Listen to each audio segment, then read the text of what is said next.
Marketing की कुछ चीज़ें बता रहा था, राइट। आपने एक बार आई बिलीव कि देख ही लिया होगा उसको, जो कल तक हमने देखा था। थोड़ी बहुत चीज़ें और जो हैं कोशिश करते हैं कि इनको आज अपन ख़त्म कर दें। जैसे याद करो, कल हम किसके बारे में देख रहे थे? Components of the product mix, याद होगा। Component of the product mix, उसमें हमने क्या देखा था? प्रोडक्ट की कैरेक्टरिस्टिक्स देखे थे, और दूसरा क्या था? प्रोडक्ट की ब्रांडिंग। ब्रांडिंग आपको दिया भी है टॉपिक में। तीसरा होता है पैकेजिंग। कंपोनेंट में ही कंपोनेंट ऑफ प्रोडक्ट मिक्स, इसमें पहला कंपोनेंट हमने क्या देखा था? कैरेक्टरिस्टिक्स।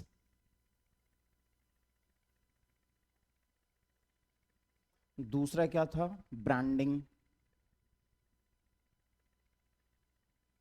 और तीसरा इसमें जो है वो है पैकेजिंग। कौन सा होता है? पैकेजिंग। पैकेजिंग अब हमें लिखना है, ठीक है। तो लिख लो पैकेजिंग। पैकेजिंग इसमें लिखना, it is the act of, it is the act of producing, it is the act of producing appropriate container, appropriate container or cover for the product, cover for the product. It can generally be of three types. It can generally be of three types. Three types, तीन type की हो सकती है। कौन कौन सी? देखो, एक होती है प्राइमरी पैकेजिंग, तो पहला लिख लो प्राइमरी पैकेजिंग। इसके अंदर ही पहला primary packaging, primary packaging. Primary packaging जो प्रोडक्ट पे सबसे, जैसे कई बार प्रोडक्ट को आपने देखा होगा मल्टी पैकेजिंग होती है उनमें। जैसे ऊपर से कुछ पैकेजिंग है, फिर जैसे मैं एग्जांपल देता हूँ, ठीक है। कभी आपने जो घी आता है, घी है ना, घी एक तो कंटेनर में आता है, एक प्लास्टिक जैसी पैकेजिंग में आता है, वो देखा होगा। अब वो घी में आप देखोगे तो बाहर से जो कवर होता है वो तो होता ही, लेकिन अंदर उसको खोलोगे तो अंदर भी उसमें वो प्लास्टिक का पूरा होता है, उसमें घी भरा रहता है, ऐसे ही है। अब वो जो प्लास्टिक का है, जो या जो वो पेपर, नहीं पता क्या बोलते हैं उसको, लेकिन वो कौन सा हो गया? प्राइमरी। और उसके बाहर पूरा जो कागज वाला होता है वो क्या हो जाता है? सेकेंडरी। तो यहाँ पे मल्टी लेयर पैकेजिंग होती है, तो प्राइमरी पैकेजिंग लिख लो। पहला प्राइमरी पैकेजिंग, डैश लगा के, it is the immediate packaging of the product, it is the immediate packaging of the product.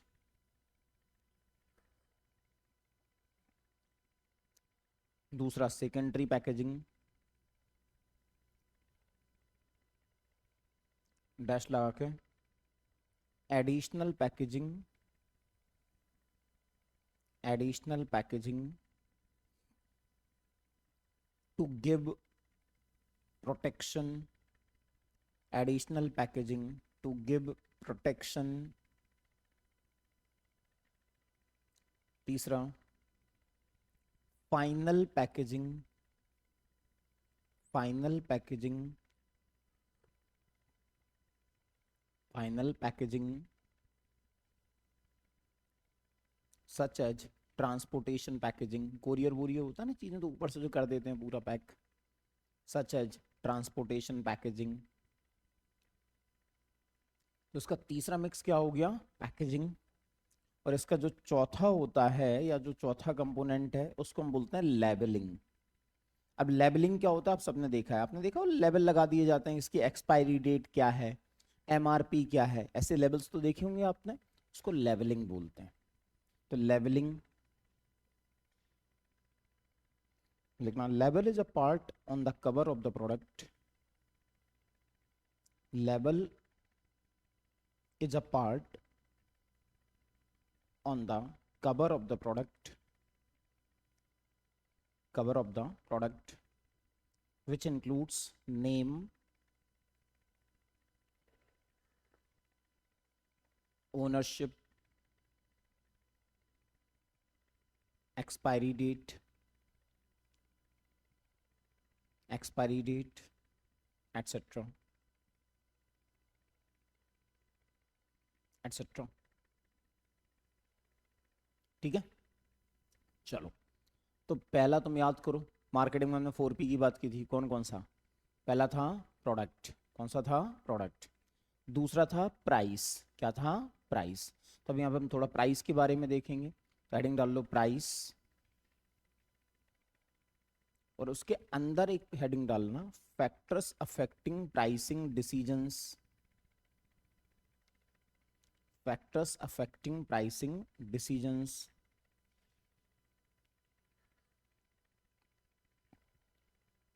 अब कौन से ऐसे फैक्टर्स हैं जो प्राइस को अफेक्ट कर सकते हैं? वैसे बहुत सिंपल ही है। देखो पहला तो प्राइस को अफेक्ट करने वाला फैक्टर होगा कॉस्ट। क्या होगा? मैं सिंपली कीवर्ड्स लिखा देता हूँ, आप लोग समझ जाओगे, कर लोगे ना?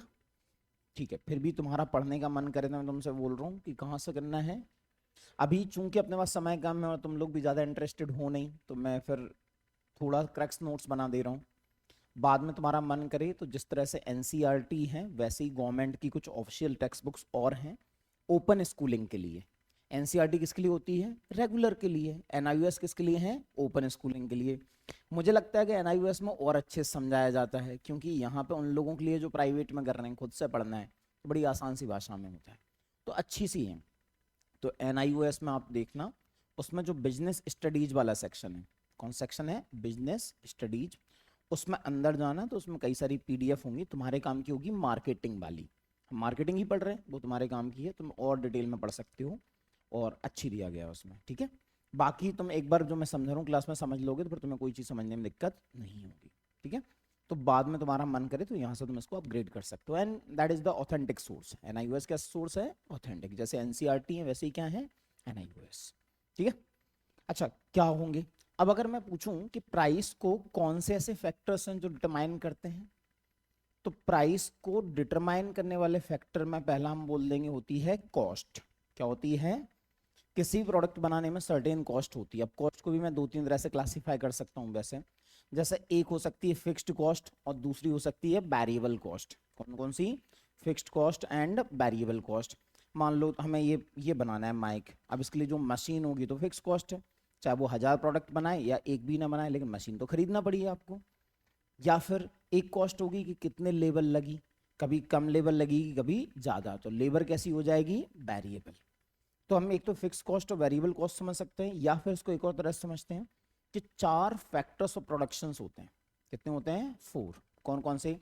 Land, labour, capital and entrepreneur, और सबकी एक अपनी कॉस्ट होती है। लैंड के लिए आपको रेंट देना होता है, लेबर को वेजेस देने होते हैं, कैपिटल को इंटरेस्ट, कैपिटल पे क्या माना जाता है? इंटरेस्ट, एंड एंटरप्रेन्योरशिप का होता है प्रॉफिट। ये सब अपने आप में कॉस्ट ही मानी जाएंगी। तो या फिर इस तरह से समझ लो, तो या तो फिक्स कॉस्ट समझो वेरिएबल कॉस्ट, या फिर इस तरह से। लेकिन कोई भी प्रोडक्ट आप बनाओगे एक सर्टेन कॉस्ट आएगी। जैसे मान लो आपने ये मार्कर बनाया, अब मान लेते हैं कि इसको बनाने में 50 रुपए कॉस्ट आई। कितनी कॉस्ट आई? 50 रुपए। तो अब इसको आप 40 में तो नहीं बेचोगे, ये तो तय है कि आप कितने में बेचोगे? 50 से तो ज़्यादा ही बेचेंगे, ताकि प्रॉफिट भी तो मिले। नहीं तो हम किस चीज़ के लिए काम कर रहे हैं? अपनी कॉस्ट ही 50 रुपीज़ है, तो हमेशा इसकी प्राइस क्या होगी? More than 50। तो पहला फैक्टर क्या हो गया? कॉस्ट। तो प्राइसिंग डिसीजन में पहला हम क्या देखेंगे कि हमारी कॉस्ट क्या है, तो पहला होगा कॉस्ट। चाहो तो डैश लगा लिख लो, फिक्स्ड प्लस वेरिएबल।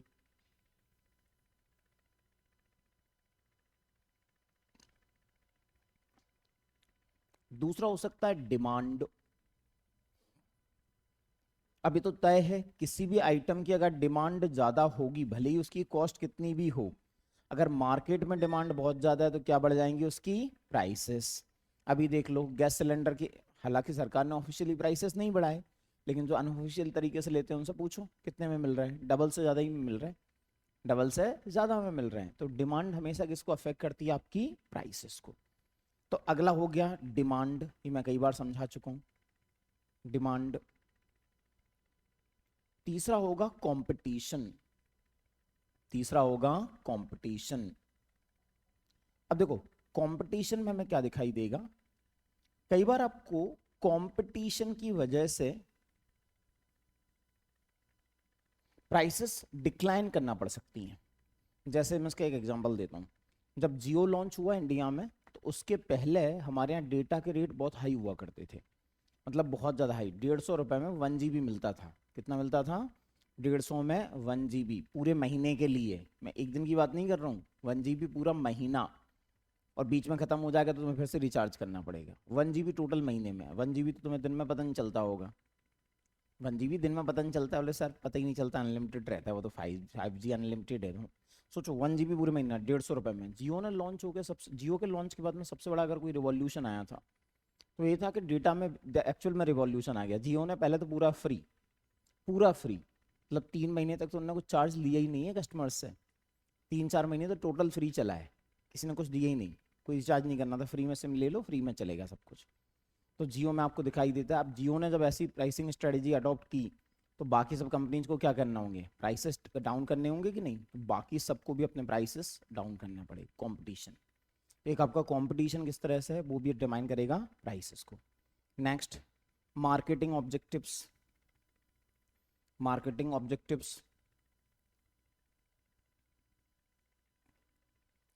अब जैसे मार्केटिंग ऑब्जेक्टिव्स कैसे, कि अगर किसी का ऑब्जेक्टिव हो कि हमें मैक्सिमाइजेशन ऑफ द प्रॉफिट करना है तो प्राइसेस को ज़्यादा रखेगा, और अगर उसका ऑब्जेक्टिव हो हमें मैक्सिमाइजेशन ऑफ द सेल्स करना है तो प्राइसेस को थोड़ा सा कम रखेगा। तो उसमें सच एज, एक आधा एग्जांपल दिलवा देता हूँ। Such as maximization of the profit, maximization of the sales, maximization of the sales,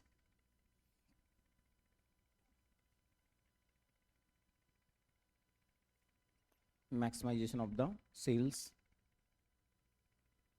market share, market share. Jio को मार्केट कैप्चर करना था तो क्या करा उन्होंने? फ्री में, स्टार्टिंग के 3 महीने फ्री में। फ्री में मिलेगा, कोई भी कस्टमर खरीदेगा। एक बार आप कस्टमर बन गए तो उसके बाद तो फिर थोड़ा बहुत तो पे करोगे ही सही। सो मार्केट कैप्चर करने की भी स्ट्रैटेजी होती है कई बार ये। देन अगला जो फैक्टर है वो है market regulation, sorry government regulation. अगला जो फैक्टर होगा government regulation, government regulation, government regulation. अब गवर्नमेंट रेगुलेशन कैसा? जैसे मान लो जीएसटी के रेट बढ़ जाएं। क्या बढ़ जाए? जीएसटी। अब जीएसटी पहले 5% था, अब मान लो उसको 18% में ले गए। एक बस एग्जांपल बता रहा हूँ, ठीक है? तो अब क्या होगा? सीधा सीधा प्राइसेस भी बढ़ जाएंगी, या फिर जीएसटी कम हो जाए तो प्राइसेस कम हो जाएंगी। जैसा अभी हमने देखा रिसेंट में, प्राइसेस क्या हो गई? कम। सीधे सीधे प्राइसेस में डिक्लाइन देखने को मिला है। कार आर में तो बहुत ज़्यादा डिफरेंस देखने को मिला है। तो ये यहाँ पर अगला जो हो जाएगा वो होगा government regulation, such as, example चाहो तो डाल दो, such as reduction in the indirect tax, reduction in the indirect tax, such as, फिर से such as, reduction in the indirect tax, such as GST, such as GST, GST। ठीक है, चलो। तो आई होप आपको ये चीज़ें याद रहेंगी। देन मार्केटिंग में एक और चीज़ जो आपसे पूछी जा सकती है और वो होगा मार्केट सिगमेंटेशन। रुको रुको, एक काम करो,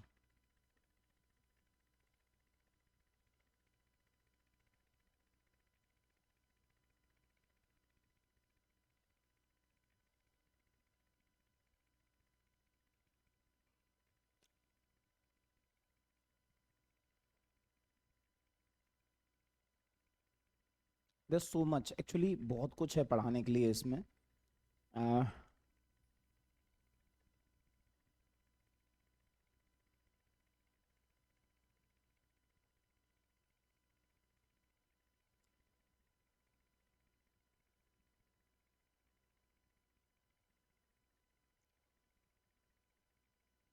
इसमें एक चीज और डाल लो, प्राइसिंग मेथड्स। कई बार आपसे आ सकता है pricing methods, pricing methods, pricing methods. अब प्राइसिंग मेथड कौन सी हो सकती है, वैसे तुम्हें समझ में आ चुकी होंगी। देखो इसी से समझ में आ जाएंगे जो पीछे हमने लिखा। पहला हम बोलेंगे कॉस्ट बेस्ड प्राइसिंग। एक तरीका क्या हो सकता है कि जिस तरह से हमारी कॉस्ट लगी है उसी हिसाब से हम प्राइसिंग रखेंगे। तो पहली क्या हो जाएगी, कॉस्ट बेस्ड प्राइसिंग। पहला जो है cost based pricing. Cost based pricing का एक और नाम भी है मार्क अप प्राइसिंग भी बोलते हैं इसको। क्या बोलते हैं, मार्क अप प्राइसिंग। जैसा मान लो कोई कंपनी डिसाइड कर ले कि हमें जो भी कॉस्ट आएगी उसमें हम 10% जोड़ के, कितना जोड़ के, 10% जोड़ के अपना प्रोडक्ट बेच देंगे। मान लो हमारी कॉस्ट कितनी आई, 50 रुपए, हम कितने जोड़ देंगे, 5, तो प्रोडक्ट कितने में बेचेंगे, 55। मान लो कॉस्ट आई 45, तो हम कितने जोड़ेंगे, 4.5, प्रोडक्ट कितने में बेच देंगे। Are you getting it. हमने फिक्स कर दिया कि कॉस्ट जो हमारी आएगी उसी आधार पे हम आगे इसको बेच देंगे। एक सर्टेन लेवल फिक्स कर दिया कि इतना प्रॉफिट चाहिए हमें, तो बस इससे ना ज्यादा और ना कम। कौन सा हो जाएगा, कॉस्ट बेस्ड। ठीक है, या इसको मार्कअप प्राइसिंग भी कह सकते हैं। Next, next demand based pricing. Demand based pricing,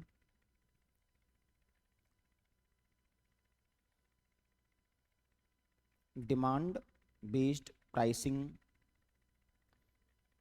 अच्छा, डिमांड बेस्ड में क्या होगा, यहाँ पे डिमांड अगर मार्केट में ज़्यादा है तो हम ज़्यादा में बेचेंगे और डिमांड कम होगी तो कम में बेचेंगे। तो यहाँ प्राइसेस का डिटर्मिनेशन किस आधार पे कर रहे हैं, डिमांड के आधार पे। इसको हम मार्केट बेस्ड प्राइसिंग भी कह सकते हैं। चाहो तो ऑब्लिक में लिख लेना, मार्केट बेस्ड प्राइसिंग। और यू गेटिंग इट। यहाँ जो डिटर्मिनेशन कैसे होगा, डिमांड और सप्लाई के आधार पे। एक और होता है जिसको हम बोलते हैं rate of return pricing. Rate of return pricing, rate of return. अब रेट ऑफ रिटर्न क्या होगा कि हमारी सर्टेन कॉस्ट आई हुई है और हमने फिक्स किया कि हमारा आरओआई हमें इतना मिलना चाहिए। क्या मिलना चाहिए, आरओआई। आरओआई क्या होता है, रिटर्न ऑन इन्वेस्टमेंट। उसको एक कैलकुलेट करने का फॉर्मूला होता है, जो फाइनेंस वाले होंगे उनको पता होगा, नहीं पता तो अभी अपने फॉर्मूला में नहीं जाना है। तुम तो बस बोल ये समझ लो कि यहाँ पे जो डिटर्मिनेशन होगा रिटर्न ऑन इन्वेस्टमेंट के आधार पे होगा। किस आधार पे होगा, यहाँ रिमेंबर, यहाँ हम कॉस्ट की बात नहीं कर रहे। पिछले वाले में हमने किसकी बात की थी, कॉस्ट, कि एक प्रोडक्ट को बनाने में हमारी कितनी कॉस्ट आई। यहाँ पे मैं क्या बोल रहा हूँ कि हमारा जो इन्वेस्टमेंट है उस पर हमें कितना रिटर्न चाहिए। इन्वेस्टमेंट बहुत सारी चीज़ों में होता है, मशीनरी में भी क्या होगा, इन्वेस्टमेंट, फैक्ट्री बनाने में भी क्या होगा, इन्वेस्टमेंट। जो बाहर से हमने कैपिटल रखी है उस पर भी हमें क्या लगेगा, एक रेट ऑफ इंटरेस्ट लगेगा, तो वो भी किसका पार्ट आ जाएगा, इन्वेस्टमेंट। तो देयर आर मल्टीपल फैक्टर्स जो इसमें काउंट होते हैं, इसीलिए it is different from the cost based pricing. तो इसमें लिखना, it is calculated on the basis of,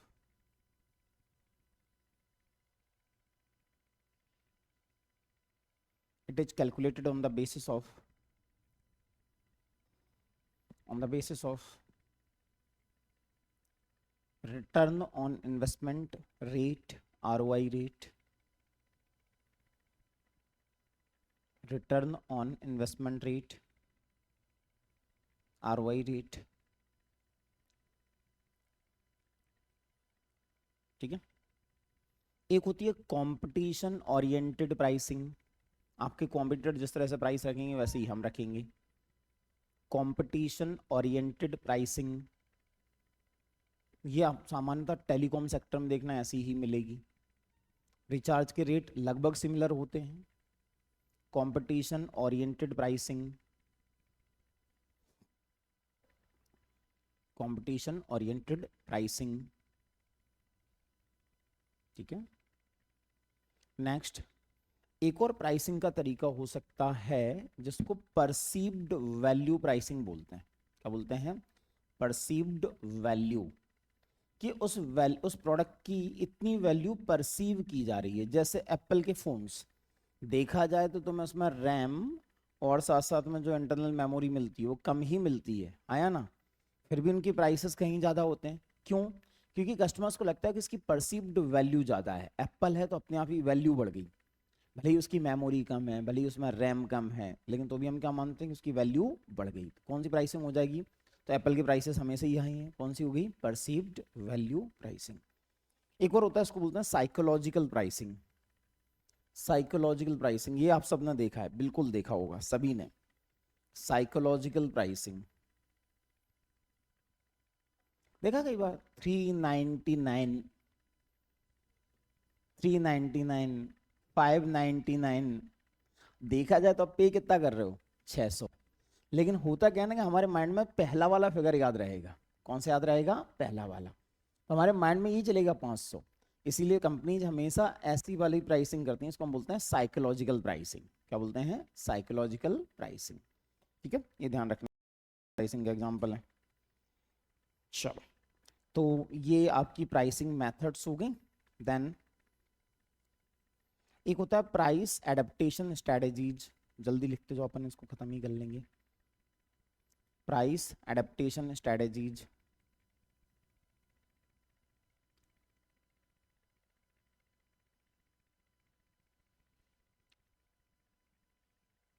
अच्छा, प्राइस एडेप्टेशन स्ट्रेटजीज में क्या होगा? अब यहाँ पे अगेन कुछ स्ट्रेटजीज हैं। पहला, geographical price adaptation. Geographical price adaptation.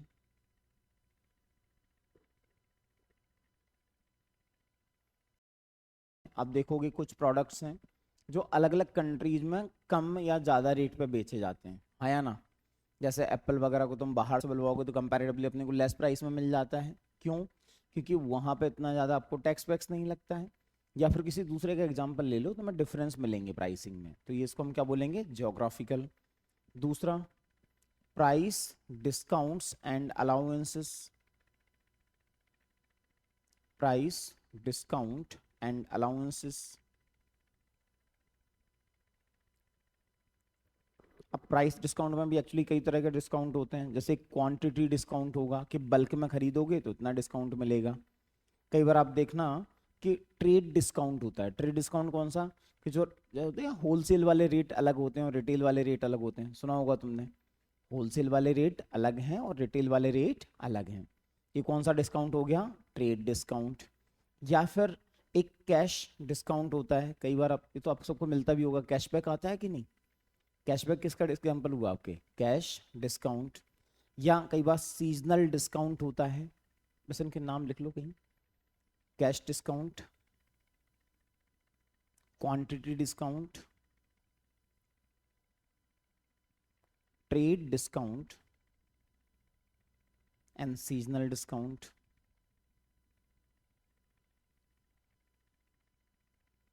ठीक है, अगला जो स्ट्रेटेजी है वो है प्रमोशनल प्राइसिंग। पहली ज्योग्राफिकल थी, दूसरी डिस्काउंट है, तीसरी है प्रमोशनल। तीसरी है प्रमोशनल। अच्छा, प्रमोशनल प्राइसिंग में क्या होता है? आप प्रमोशनल प्राइसिंग कई बार देखी भी होगी कि यार अभी प्रोडक्ट का प्रमोशन चल रहा है तो कम रेट पे मिलता है, होता है ना स्टार्टिंग में, कि इनिशियली हम प्रोडक्ट का प्रमोशन कर रहे हैं। कई बार सड़कों पे तुम देखना ऐसे मिल जाएगी, हमारे प्रोडक्ट का प्रमोशन हो रहा है इसलिए हम कम रेट पे दे रहे हैं। प्रमोशन अपने उसको प्रमोट करने के लिए कई बार ये स्ट्रेटेजी अडॉप्ट करी जाती है। देन एक डिस्क्रिमिनेटरी प्राइसिंग होती है। डिस्क्रिमिनेटरी प्राइसिंग, यहाँ नाम से क्लियर है, यहाँ अलग अलग बायर्स से अलग अलग पैसा कई बार चार्ज किया जाता है। जैसे तुम नॉर्मली जाओगे जो ऐसे भाव ताव करने वाली दुकानें होती हैं, वहाँ ऐसे ही तो होता है कि अलग अलग से अलग अलग चार्ज होगा, किसी से ज़्यादा और किसी से कम। तो ये क्या हो जाएगी आपकी? डिस्क्रिमिनेटरी। ठीक है, चलो, तो इसके बाद में जो अगला है वो है प्लेस। अगला क्या है? प्लेस। याद करो हमने क्या क्या देखा था? Product, price, place and promotion. तो प्राइस हो गया। अब हम देखेंगे प्लेस। प्लेस मैंने बोला था कि प्लेस मतलब क्या, कि जहां पे भी वो बेचा जाने वाला है। अच्छा, प्लेस का ही पार्ट आते हैं आपके मार्केटिंग चैनल्स। कौन आते हैं इसका पार्ट? Marketing channels. तो प्लेस में लिखना, छोटा सा कुछ लिख लेना, it is related to, it is related to how product will be, how product will be sold in the market, sold in the market।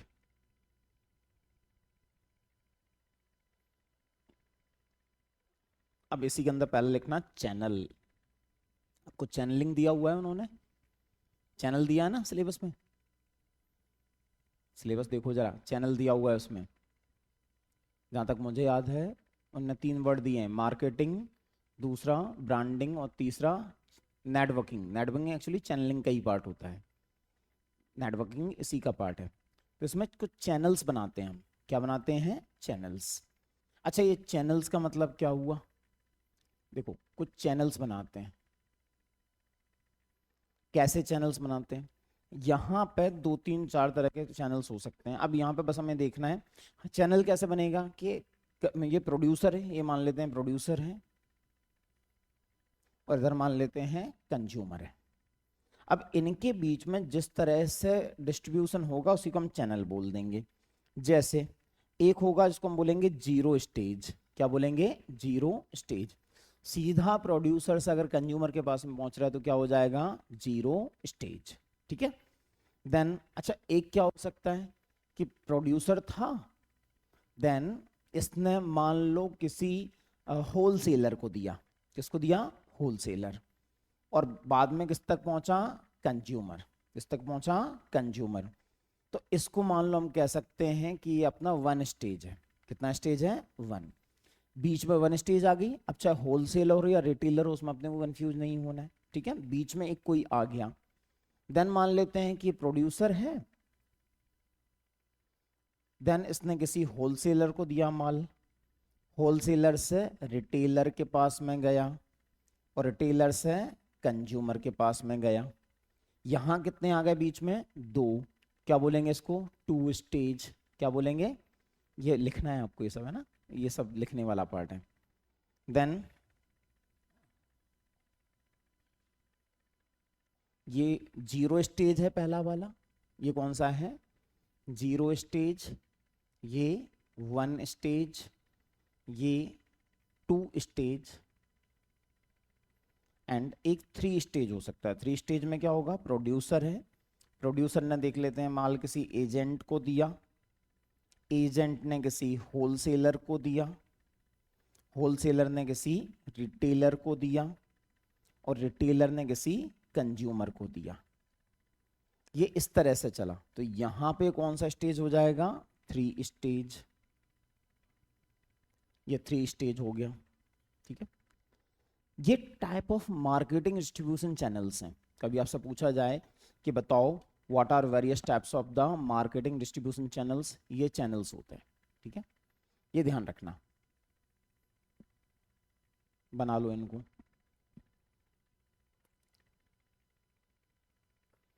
मैं इनको एक्सप्लेन नहीं कर रहा हूँ, आई बिलीव कि एक्सप्लेन तो तुम कर ही लोगे इसमें, है ना। कि अगर डायरेक्टली प्रोड्यूसर टू कंज्यूमर अगर माल पहुंचाया जा रहा है तो उसको हम क्या बोल देंगे? 1 स्टेज। बीच में अगर एक कोई आ जाता है, होलसेलर आ जाता है, या एक बीच में कोई भी एंटिटी आ जाती है, तो उसको हम क्या बोलेंगे? 1 स्टेज। 2 आ जाते हैं तो 2 स्टेज, 3 आ जाते हैं तो 3 स्टेज। सिंपल है बहुत। ठीक है, चलो। तो ये आपके क्या थे? Marketing distribution channels. अब देखो यहां पे एक छोटा सा हेडिंग डालना, factors affecting, factors affecting choice of distribution channel. कौन सा डिस्ट्रीब्यूशन चैनल आपको अडॉप्ट करना चाहिए? Factors affecting choice of distribution channel, choice of distribution channel. कौन से फैक्टर्स अफेक्ट करते हैं? लिख लो, लिख लो। अब इसमें कुछ सिंपल सिंपल से पॉइंट हैं, जैसे पहला है मार्केट टाइप, मार्केट टाइप या नेचर ऑफ द मार्केट, एक ही बात है, ऑब्लिक करके नेचर ऑफ द मार्केट। दूसरा nature of the product, nature of the product. तीसरा nature of the company, nature of the company. चौथा middle man consideration, middle man consideration, middle man consideration.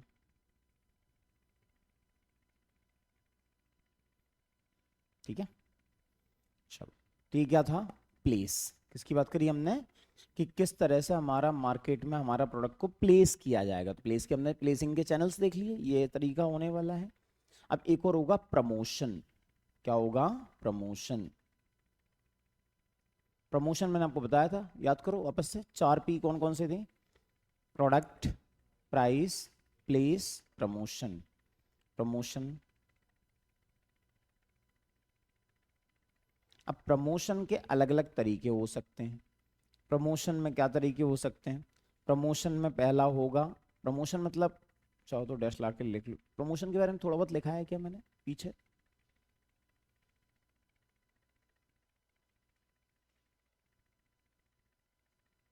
नहीं लिखा है, लिख लो।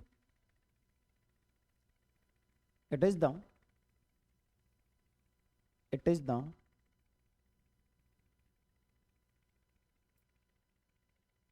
एक,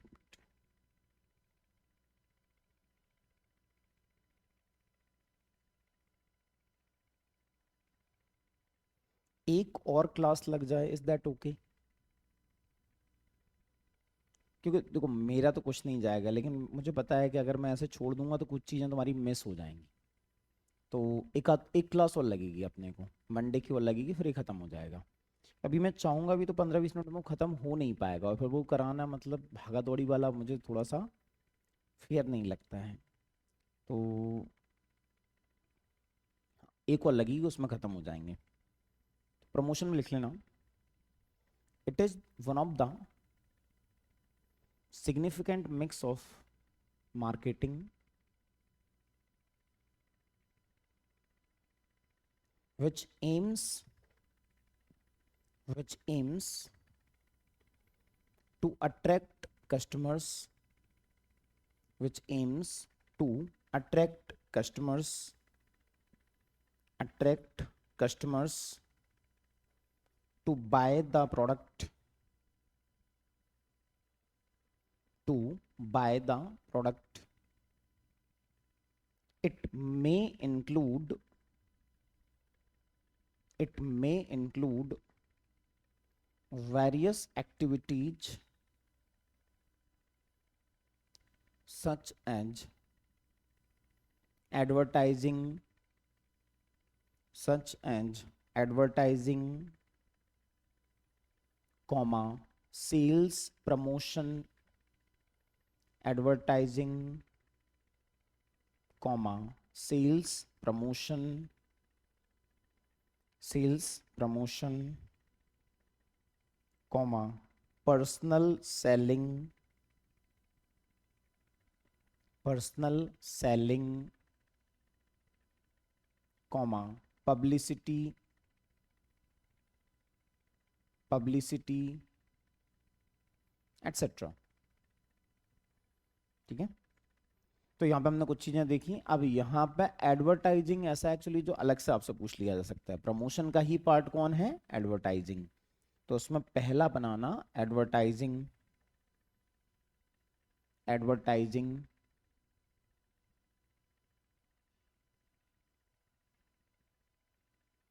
एडवर्टाइजिंग, इसमें लिखना advertising is the means,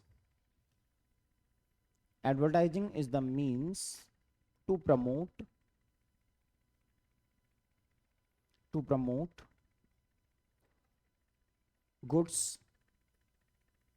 goods comma ideas, goods comma ideas और services in the market, goods comma ideas और services in the market, services in the market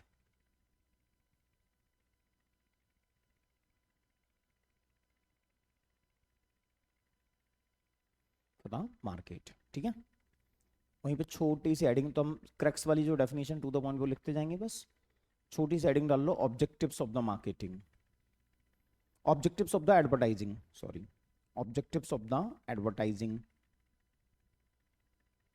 objectives of the advertising. अब क्या ऑब्जेक्टिव होते हैं उनको लिख लेते हैं। पहला, टू इंट्रोड्यूस, एक्चुअल में क्या है, जो चीज़ें मैं अभी लिखाने वाला हूँ ये NIOS में भी नहीं है, तो बाद में आप लोग खुद से करना भी चाहोगे तो मिल नहीं पाएंगे, इससे बेहतर है मैं ही करा दूँ क्लास में थोड़ी बहुत। तो पहला, to introduce product to the customer, to introduce product to the customer. हमें किसी प्रोडक्ट के बारे में मैक्सिमम जानकारी कहाँ से मिलती है? ऑनलाइन, ऑनलाइन ना बोलूँ, I can say by the various media channels, चाहे फिर वो टीवी हो, चाहे फिर वो सोशल मीडिया हो, यूट्यूब हो, वहीं से मिलती है अधिकतर जानकारी एडवर्टीजमेंट के माध्यम से। दूसरा, to provide information about, to provide information about product features, product features. Next, to inform about, to inform about product availability, product availability। Next, to build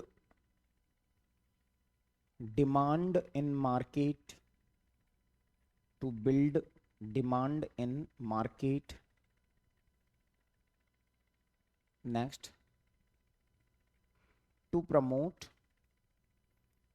to promote product sales, product sales। Next, to build brand image in the market,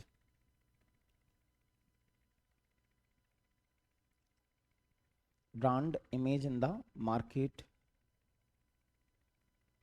Next, next, to inform about improvement in the product features,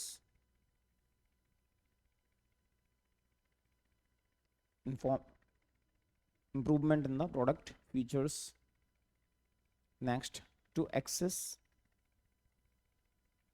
to access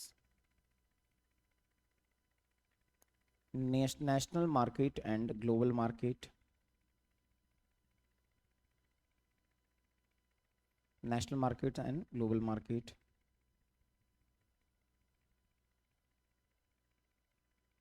next, अच्छा इसमें एक और चीज आपसे पूछी जा सकती है, जैसे हमने 4P पढ़े थे मार्केटिंग में, ऐसे यहाँ पे 5M होते हैं। क्या होते हैं?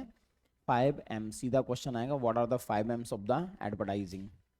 लिख लो 5M's of the advertising, 5M's of the advertising.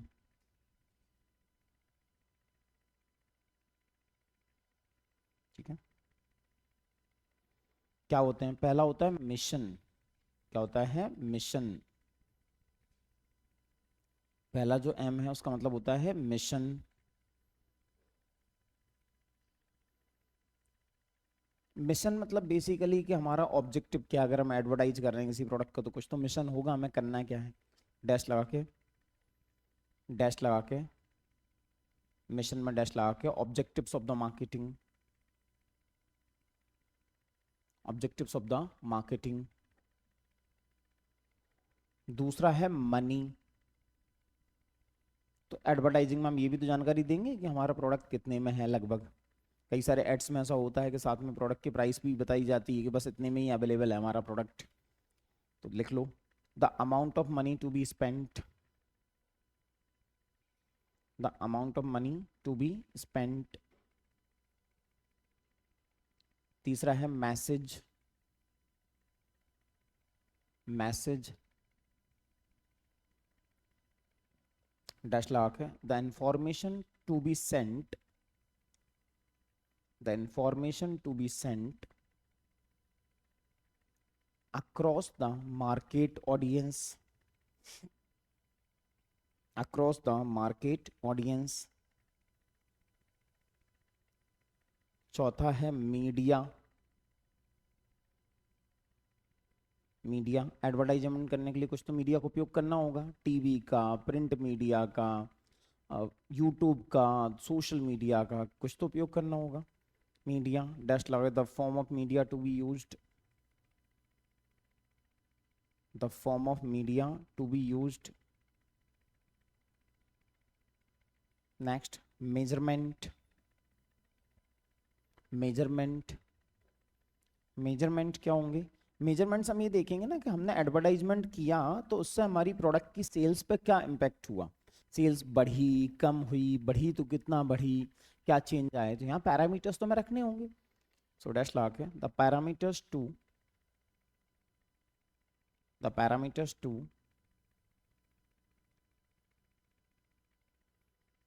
evaluate the result, parameters to evaluate the result। ठीक है, चलो तो ये क्या था, इसके 5M थे। अब यहाँ एक और चीज पूछी जा सकती है कि how to develop advertising program, heading डालो developing advertising program, developing advertising programme.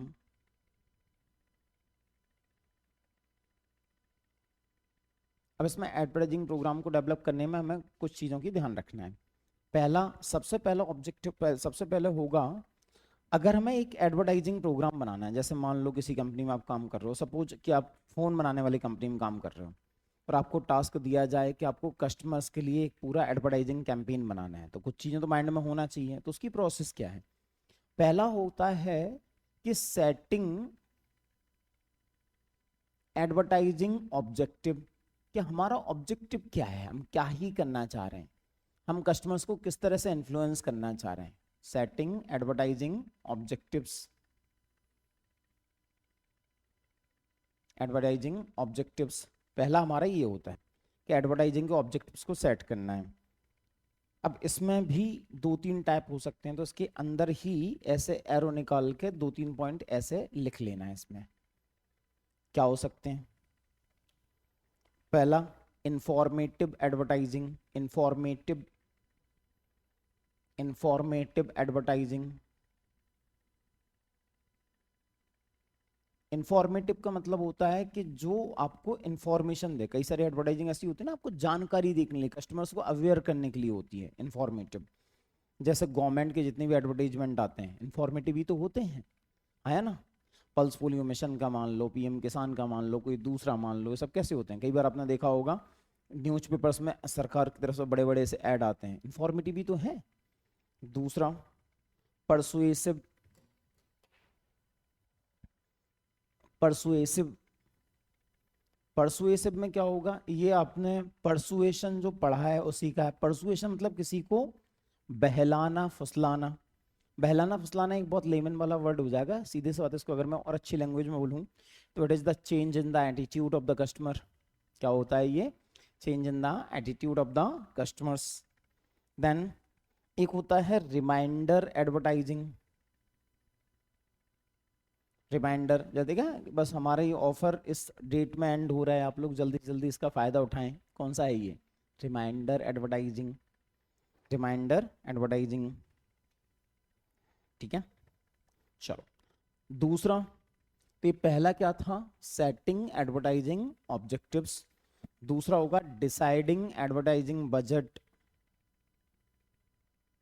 Deciding advertising budget. पैसा भी तो चाहिए, फ्री में तो होना नहीं है सब, तो कितना पैसा खर्च करना चाह रहे हैं। Deciding advertising budget. ठीक है। तीसरा जो इसमें रहेगा, choosing advertising message, choosing advertising message, कि मैसेज हम क्या कन्वे करना चाह रहे हैं उसमें। कई बार देखना तुम्हें लगेगा कि ये बिना हाथ पाँव का ऐड है, देखा है? कई सारे ऐड को देखने का लगता है कि इनका कोई दूर दूर तक लेना देना ही नहीं है, बिना हाथ पाँव का ऐड है, कुछ भी ऐड बना दिया जाता है, लेकिन वो प्रोडक्ट से कहीं से लिंक्ड नहीं होता है। मुझे अभी ऐसा कोई याद नहीं आ रहा, लेकिन तुम कई बार ऑब्जर्व करना, अब तुम खुद ही समझ जाओगे कि तुम्हें लगेगा कि यार जैसे जुआ केसरी वाला ना, उसका क्या मतलब है, पूरे ऐड का कोई सेंस है क्या? आंसर है नो, कोई सेंस नहीं है। हालांकि इस चीज़ को लेकर काफ़ी ट्रोलिंग होती है इन सब लोगों की। तो ऐसे ऐसे ऐड हो सकते हैं, तो हमें मैसेज क्या देना है। या फिर कई बार एप्पल के ऐड देखना आप, किसके? एप्पल के। एप्पल के ऐड बड़ी यूनिक होते हैं, जनरली वो किसी सेलिब्रिटी का उपयोग नहीं करते एप्पल वाले, देखा है कभी किसी को प्रमोट करते हैं? वो नहीं करते। उनके बड़े यूनिक तरीके से बनाए जाते हैं, मतलब बहुत ही, अभी रिसेंट वाला ऐड चल रहा है एप्पल का, वो देखना आप, रिसेंट में जो एप्पल का ऐड आ रहा है आजकल, वो देखना, बहुत ही यूनिक है, अलग तरीके से बनाया गया है। तो आपको मैसेजिंग क्या करनी है, हमें चूज करनी होगी। एंड लास्ट है deciding media, deciding media channel,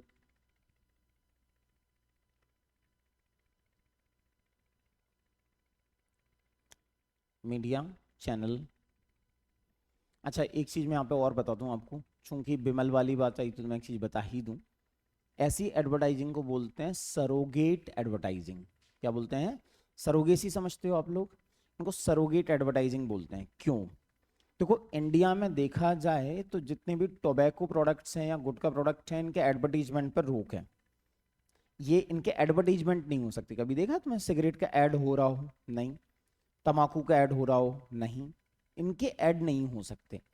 अब इसका मतलब ये जो बिमल, रजनीगंधा ऐसी जो कंपनी है, अपने ऐड नहीं कर सकती डायरेक्टली, तो ये कभी भी गुटखा का ऐड नहीं करती, टोबैको प्रोडक्ट्स का ऐड नहीं करती। ये ऐड किसका करती हैं? इलायची। किसका करती हैं? इलायची। इलायची ऐसी चीजों का ऐड करती हैं जो चीज गुटखा की कैटेगरी में, टोबैको की कैटेगरी में नहीं आती। हालांकि नाम किसका प्रमोट हो रहा है? उसी कंपनी का। जब खरीदने जाओगे तो वहां दिखेगा कि इसका गुटखा भी है, तो लास्ट में व्यक्ति लेगा क्या? गुटखा। हर कोई नहीं लेगा ऑफ कोर्स, ठीक है, लेकिन एक मैं जनरली एक चलन बता रहा हूँ कि अपने आप को एक रेलिवेंट रखने के लिए हम किसका उपयोग कर रहे हैं? किसी दूसरे उसका, कि इलायची प्रोडक्ट है। एक और होता है ऐसे, जो लोग पौवा नहीं पीते, जो लोग पौवा का ऐड जिनको करना होता है, तो पौवा का ऐड इज नॉट अलाउड, तो उसके बदले में किसका ऐड किया जाता है? सोडा। किंगफिशर के किसका ऐड होता है? सोडा का। तो ये ऐसी जो एडवर्टाइजिंग होती है इसको हम सरोगेट एडवर्टाइजिंग बोलते हैं। क्या बोलते हैं? Surrogate advertising. बस कई सारे टाइप्स हैं, मैं उतना डिटेल में नहीं गया हूँ, लेकिन ये वर्ड तुम ध्यान रखना, इसका मतलब होता है सरोगेट एडवर्टाइजिंग। अब देखो इसमें एक्चुअली अपना बचा क्या है, मैं तुम्हें बता देता हूँ। एक तो यहाँ पर आपको मुझे बताना है सेल्स प्रमोशन। क्या बताना है? आपसे एक डिफरेंस आ सकता है सेल्स प्रमोशन और एडवर्टाइजिंग के बीच में। देन सेल्स प्रमोशन के बाद में एक थोड़ा सा बताना है ब्रांड मैनेजमेंट। ब्रांड चूंकि अपने को डिटेल में दिया होता है, तो थोड़ा सा मैं ब्रांड मैनेजमेंट बता दूंगा क्या होता है, ठीक है। देन उसके बाद में थोड़ा सा मैं नेटवर्किंग को और बता दूंगा। ये दो तीन चीजें ऐसी हैं जिनमें मंडे की क्लास और लगेगी। Now I am leaving that to you. तुम चाहो तो खुद से भी कर लेना, मुझे कोई दिक्कत नहीं है, और तुम चाहो तो मंडे को लेकर हम खत्म भी कर सकते हैं, उसमें भी कोई दिक्कत नहीं है। मंडे को खत्म, ठीक है, तो इसको हम मंडे को खत्म कर लेंगे, ठीक है। चलिए, so that's all for today, हम मिलते हैं नेक्स्ट क्लास में।